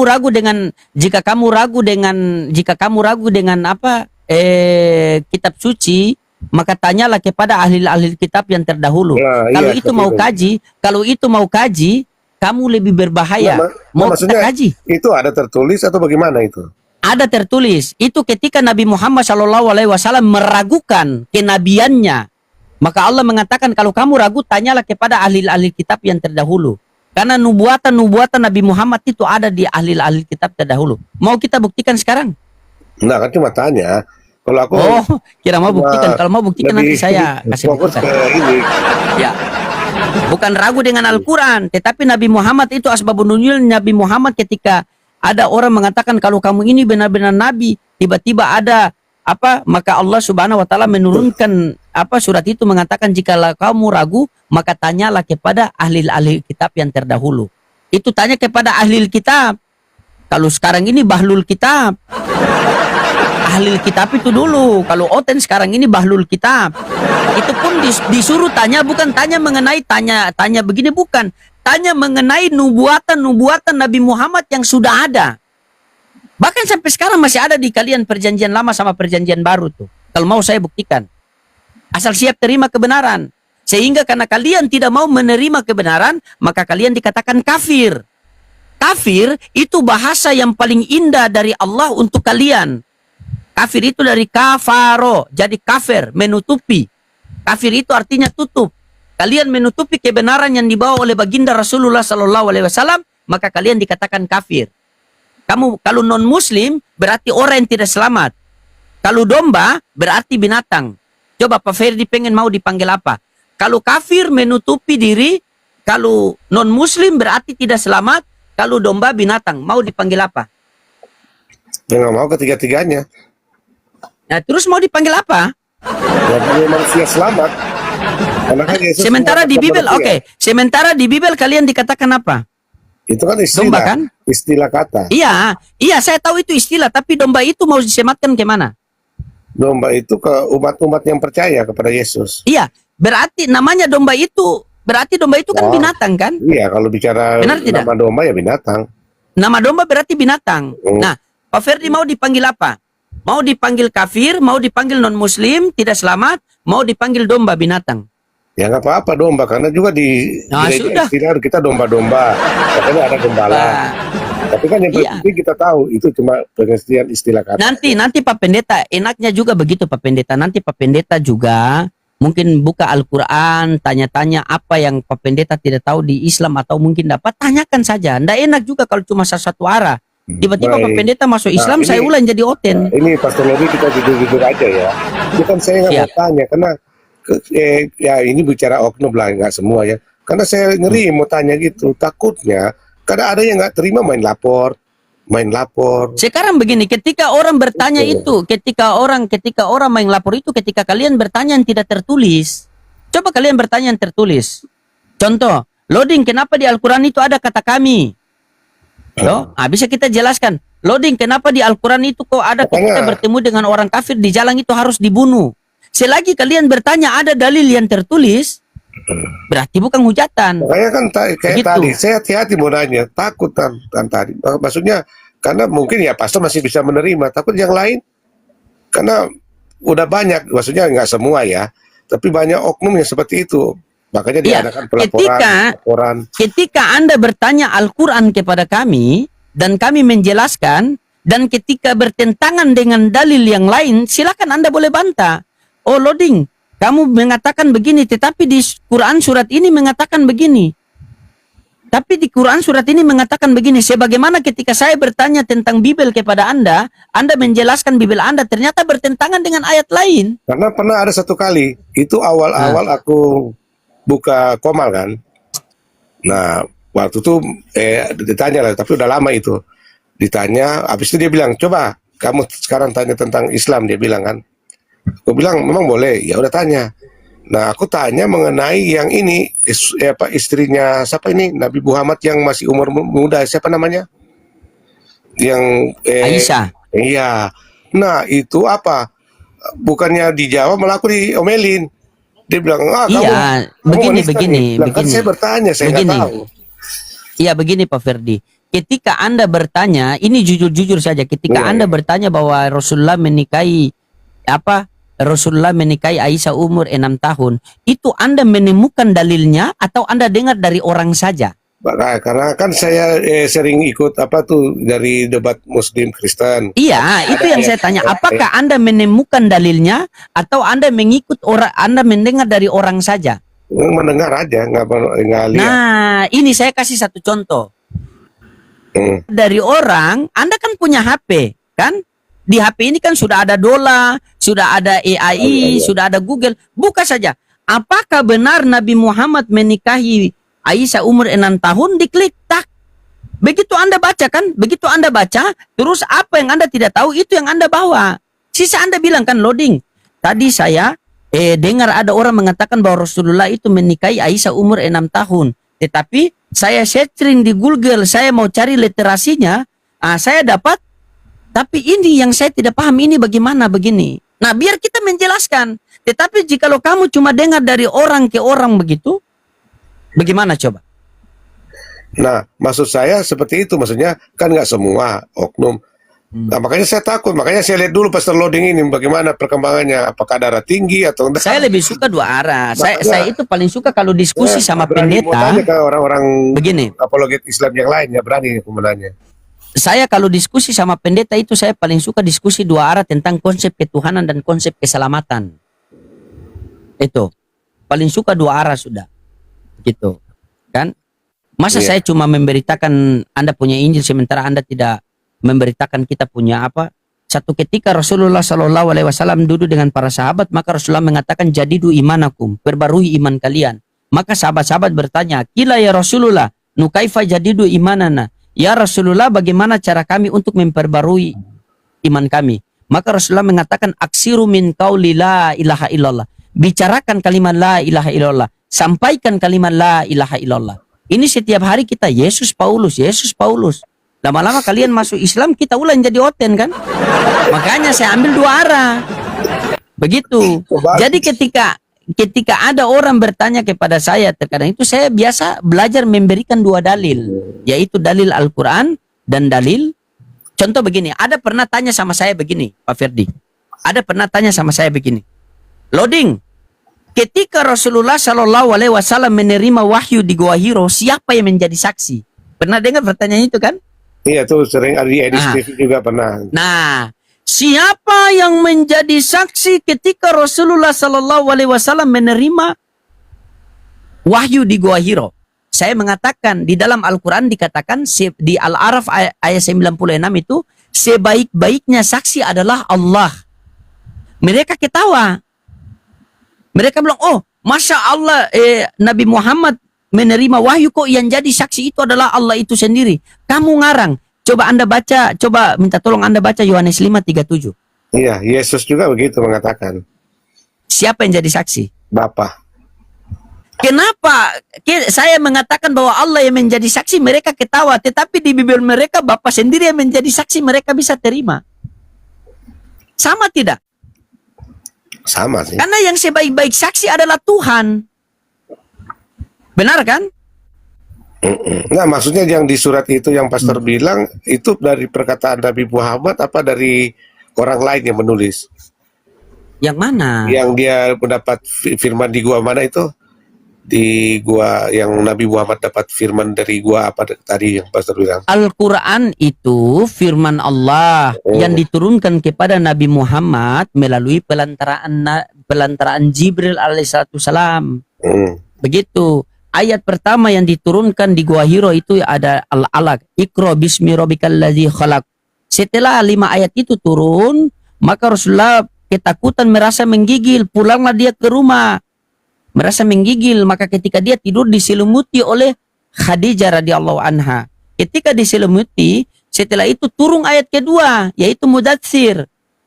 Ya Mudatsir, kun fa'andir wa rabbaka fakabbir. Wahai orang yang berselimut, bangkit dan besarkanlah nama Allah. Begitu. Nanti makanya Anda cari-cari literasi itu. Anda bertanya-bertanya saja, begitu kan? Anda bertanya, saya bertanya biar enak, kan? Iya ya, nggak apa-apa. Begitu. Jadi PR ini harus bikin buat besok ini harus mau cari dulu data-data ini. Iya, cari dulu Persiapkan. PR itu, jangan lupa PR ya. Jangan lupa PR itu. Ya, Buat kita besok. sama-sama belajar. Saya cinta Yesus, Anda juga cinta Yesus. Saya percaya Yesus, Anda juga percaya Yesus. Cuma Anda percaya Yesus sebagai Tuhan dan utusan Tuhan, saya percaya Yesus hanya sebagai utusan Tuhan. Karena keimanan kami, tanya seluruh orang Islam, tanya seluruh orang Islam. Tidak akan sempurna iman seluruh orang Islam apabila tidak percaya sosok yang pernah diturunkan di tengah-tengah Bani Israel dan memberitakan Injil. Makanya saya selalu mengatakan begini. Di dalam Ulangan 4 nomor 6, ketika Musa diutus di tengah-tengah Bani Israel, Musa mengatakan apa? Shema Israel Adonai Elohenu Adonai Ehad. Dengarlah wahai orang Israel, Tuhan Allah kita, Tuhan itu Esa. Kan? Ketika Musa kembali kepada Tuhan, diutus lagi Yesus di tengah-tengah Bani Israel, Yesus mengatakan perkataan yang sama. Di dalam Markus 12:29, hukum yang terutama ialah wahai orang Israel, Tuhan Allah kita, Tuhan itu Esa. Ketika Yesus terangkat ke langit, diutus lagi Nabi Muhammad SAW. Perkataan yang sama, Al-Ikhlas ayat 1. Katakanlah Nabi Muhammad, Allah itu Esa. Musa mengajarkan Tuhan yang Esa. Musa mengajarkan Tuhan yang satu. Yesus mengajarkan Tuhan yang satu. Nabi Muhammad mengajarkan Tuhan yang satu. Terus Kristen dapat pengajaran dari mana? Tuhan 3 dalam 1. Kalau kita mau mengkaji antara pengajaran Yesus dengan pengajaran Nabi Muhammad itu sama. Kenapa sama? Karena dia dari satu sang sumber yang sama. Yesus mengatakan, aku datang daripada Bapa dan akan kembali kepada Bapa. Apakah di dalam Islam ada? Ada. Inna lillahi wa inna ilahi roji'un. Semua datang daripada Allah dan akan kembali kepada Allah. Kalau aku sih percaya. Yesus mengatakan, Tuhan itu ya, Esa. Yesus mengatakan, aku berkata-kata bukan dari diriku sendiri, melainkan daripada Dia yang mengutus aku. Apakah di dalam Al-Quran ada? Ada. Nabi Muhammad berkata-kata bukan mengikuti hawa nafsunya, melainkan wahyu yang turun daripada Allah Subhanahu wa Ta'ala. Yesus mengatakan apa? Sebab ada tertulis, sembahlah Tuhan Allahmu, kepadanya kamu harus berbakti. Apakah di dalam Al-Quran ada? Ada. Wa man ahsanu qawlan mimman da'a ilallah wa amila sholihan wa qala innani minal muslimin. Tidak ada perkataan yang lebih baik daripada perkataan mengajak orang taat kepada Allah. Yesus mengatakan, akulah jalan dan kebenaran hidup. Tidak ada seorang pun yang sampai ke kerajaan surga Bapa tanpa melalui aku. Apakah di dalam Al-Quran ada? Ada. Qul hadihi sabili adu'u ilallah ala basiratin ana wa manittaba'ani wa subhanallahi wa ma ana minal musyrikin. Katakanlah Nabi Muhammad, inilah jalanku, jalan yang mengajak orang taat kepadaku dengan basiro, petunjuk yang nyata yang ada dalam Al-Quran. Yesus mengatakan, karena besar imanmu maka dosamu telah diampuni.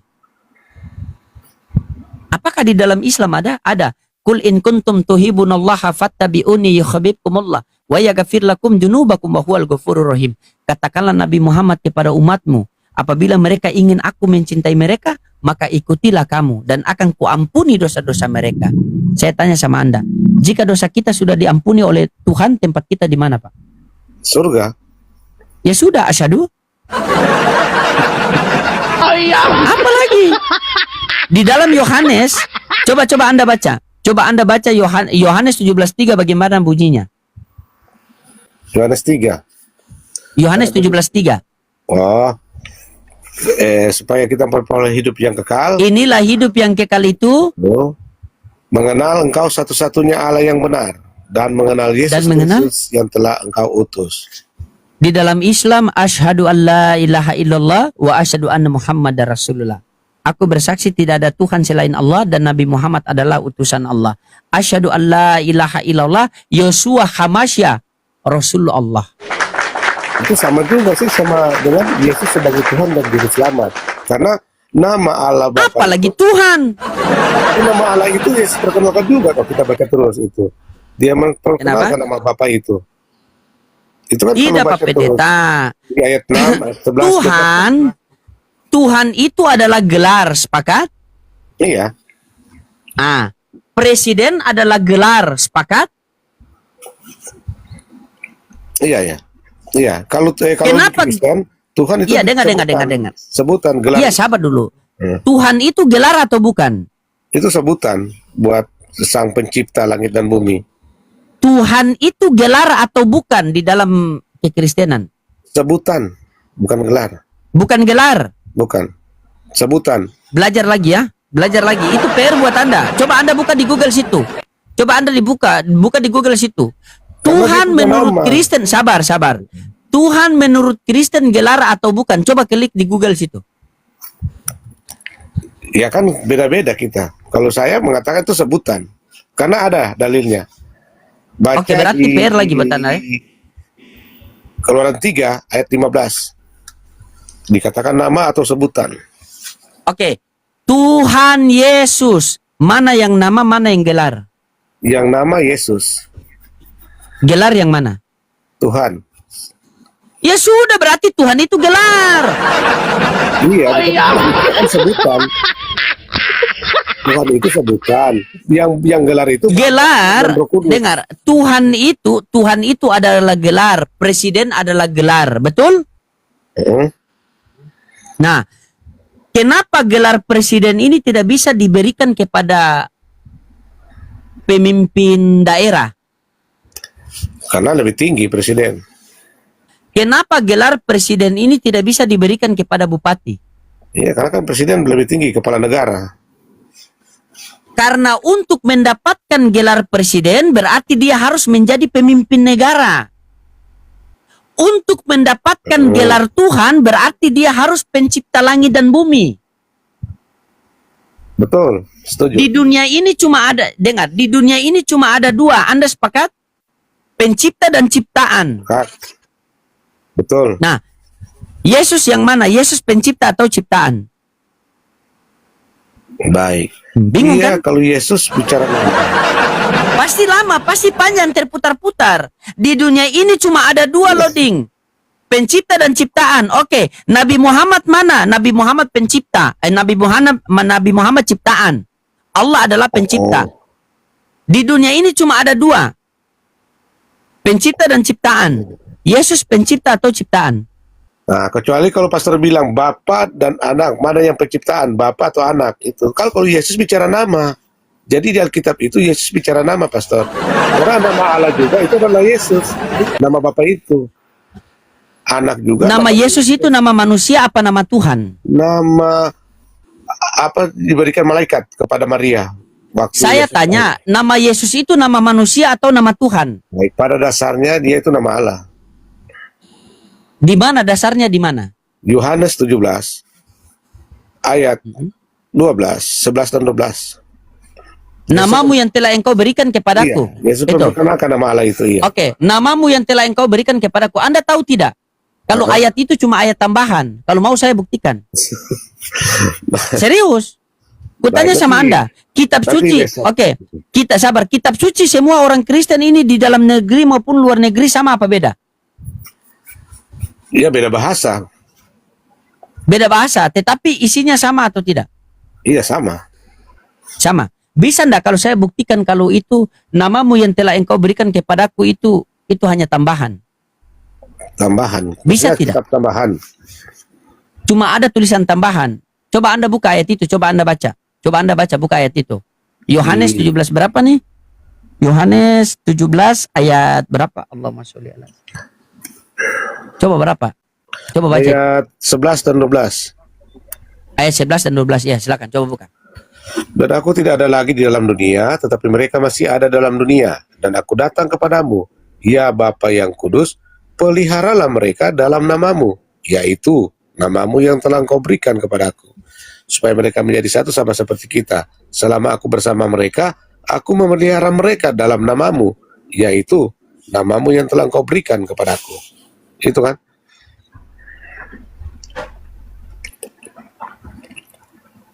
Coba.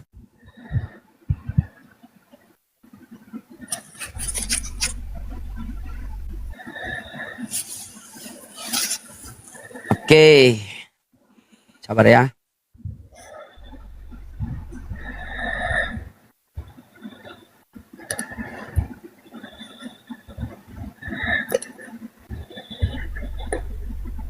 Oke, Oke, Pak Pendeta bisa bahasa Inggris, bisa buka KJV di situ? Ya, KJV. bahasa Inggris. Coba baca. Ya, Mana ini? Aduh, aku kalau bahasa Inggris Di KJV. belum terlalu. tetapi di sini kan dia bunyinya begini. Selama aku bersama mereka, maka aku memelihara mereka dalam namamu, yaitu namamu yang engkau berikan kepadaku. Kan? Aku telah menjaga mereka, tidak ada seorang pun yang binasa selain mereka. Ini namamu yang engkau berikan kepadaku itu cuma tambahan di KJV, tidak ada itu. Coba Anda belajar itu. Itu PR lagi buat Anda. Banyak Anda dapat PR di sini. Baik. Bahkan baik. Matius, bahkan 1 Yohanes 5 nomor 7, Matius 28 nomor 19, itu Anda belajar itu. Kami orang Islam belajar sampai ke dalam-dalam loh. Dan kami dapat literasi itu bukan dari pandangan Islam, tidak dari pandangan Kristen sendiri. Karena kami tahu kalau kami mengatakan bahwa ini palsu, ini cuma tambahan dari pandangan Islam, pasti kalian tidak percaya. Makanya kami ambil dari pandangan Kristen agar kalian percaya. Begitu. Jadi kalau kalian menolak ya terserah, itu urusan kalian. Menurut cerita Wahyu, seorang ahli bahasa Ibrani, Matius 28 nomor 19 yang bunyinya, pergilah ke seluruh bangsa muridku dan baptislah mereka dalam nama Bapa, Putra dan Roh Kudus. Itu adalah ayat palsu. Menurut Rita Wahyu. Nanti Anda cari tahu siapakah Rita Wahyu itu. Apakah dia menganut agama Islam apa Kristen. Begitu. Nah, 1 Yohanes 5 nomor 7, ada 3 yang bersaksi di sorga, Bapa, Firman dan Roh Kudus, dan ketiganya itu adalah satu. Itu hanya ayat sisipan. Bisa Anda cek di Alkitab Sabda. Begitu. Matius 17:12 ini yang pas di garis tengah itu namamu yaitu namamu yang engkau berikan kepadaku, itu sudah tambahan. Nanti belajar lagi lah. Bahkan yang ketika kamu meninggalkan ladang, meninggalkan ini, maka kamu akan mendapatkan 100 kali lipat. Itu kalau di TB itu istri sudah hapus, tapi di KJV itu istri masih ada. Begitu. Jadi kalian itu, kalau kami 70 dia bidadari, kalian itu 100 istri. Kalau Anda mau belajar, begitu. Karena Baik, ini saya baca Iya. dulu ya, mau lihat semua itu. Oke, baca dulu, siap. Siap. Ini udah malam, karena aku izin pamit ya. Iya, kasih pesan-pesan terakhir buat netizen saya, begitu. Kasih pesan-pesan terakhir buat netizen saya dulu. Apa ya? Ya buat teman-teman. Pak Ferdi ini orang baik teman-teman, cuma beliau ini ngeyelnya minta ampun. Orang baik beliau ini, cuma dia ngeyelnya minta ampun. Itu. Makanya kalau dia diskusi kalian pasti emosi. Tapi kalau begini dia orang baik, dia ini tidak pernah menghujat beliau ini. Cuma ngeyelnya minta ampun. Silakan berikan Baik. pesan-pesan kepada netizen saya, terutama minta maaf tuh, kau sudah kasih sakit mereka punya hati tuh. Gara-gara kau punya ngeyel tadi dengan Pak Dehe tadi. Buat teman-teman di bawah, jika ada kata-kata yang salah, saya minta maaf ya. Tidak ada maksud untuk menyakiti atau menghujat ya. Saya menghormati setiap agama yang ada. Saya menghargai setiap agama yang ada. Karena bagi saya pasti semua agama mengajarkan yang baik kan. Cuma masalah iman. Tetapi tetap saya menghormati ya. Terima kasih ya Pastor Loading dan buat Pak Oke, Ade, siap. teman-teman yang lain semua. Menurut mereka Pastor Loading katanya galak, Bang Suma galak, tetapi saya udah membuktikan, saya udah naik di Bang Suma, saya udah naik Pastor Loading, nggak galak. Hanya kalau kawan kita aja ya. Kalau kita datang dengan baik, nggak mungkin kan Pastor Loading begitu kan. Bila datang betul. dengan baik, kita sambut dengan baik, binatang apalagi orang. Iya kan? Ya, jadi Pak Ferdi, saya mau tanya simpel. Kalau kita tangkap babi dengan tangkap ayam itu caranya beda apa sama? Ya sama pakai tangan. Cara menangkap babi dengan cara menangkap ayam itu sama apa beda? Ya beda lah, karena kan babi lebih berat kan, lebih tentu lebih itu lagi, caranya beda. Itulah saya di sini. Cara saya menghadapi Kristen sopan itu beda dengan saya menghadapi Kristen penghujat. Begitu. Oh, iya. Ketika ada Kristen yang sopan, maka kami diperintahkan dalam Al-Quran fastabikul khairat, berlomba-lomba dalam kebaikan. Jika Pak Ferdi sopan, maka saya tunjukkan saya lebih sopan daripada Pak Ferdi. Amin, amin. Nah, tetapi jika Pak Ferdi itu jahat, maka saya tunjukkan bahwa saya ini pembimbing penjahat ini. Betul, betul. Gitu. Ya tergantung orangnya sih. Iya. Kalau Pak Ferdi datang baik-baik kok.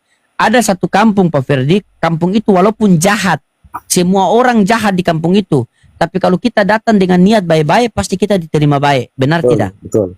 Ada satu kampung itu orangnya baik semua, tapi kalau kita datang dengan babak kuku, Habis juga.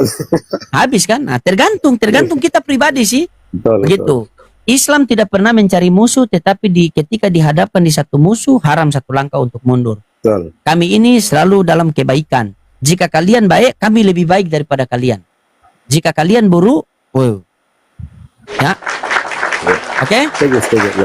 Ya. Siap. Terima kasih Pak Surya. Saya pamit ya teman-teman Siap. semua ya. Salam toleransi. Siap. Salam toleransi Pak Ferdi. Siap. Turunin aja Pastor, turunin aja. Oke, siap. Insyaallah. Bye-bye. Ya, oke teman-teman. Nah, demikian tadi kaum muslimin ya. Ini mana perdebatan itu berlangsung. Dan Akhi Londing sampai melus-elus kepala ya. Kepalanya yang botak dielus-elus karena ngejek itu pusing dia. Jadi kalau sudah Akhi Londing ini membuat narasi ya, itu menjebak memang. Ya, jadi mau tidak mau ya, mau tidak mau Kristen ini harus menjawab iya ataupun tidak. Itu kalau sudah jadi begini ya, itu memang Kristen itu ya sudahlah, itu susah mendapat untuk menerima hidayah itu susah. Kalau sudah diberikan bukti-bukti ayat, sudah diberikan segala sesuatu apa yang tertulis di dalam kitab mereka, bahwasanya ayat-ayat yang diberikan itu membatalkan ketuhanan Yesus, mereka menolaknya, maka sudahlah, itu akan sulit sekali mendapatkan hidayah. Karena apa? Iman buta itu sudah melekat di dalam hatinya ya, sudah menjadi tulang dan darah ya, artinya sudah mendarah daging sampai ke tulang susumnya gitu. Jadi susah untuk menerima hidayah itu. Baik kaum muslimin, mungkin hanya itu saja yang dapat saya sampaikan, dan saya Ibu Dusani. Wassalamualaikum warahmatullahi wabarakatuh.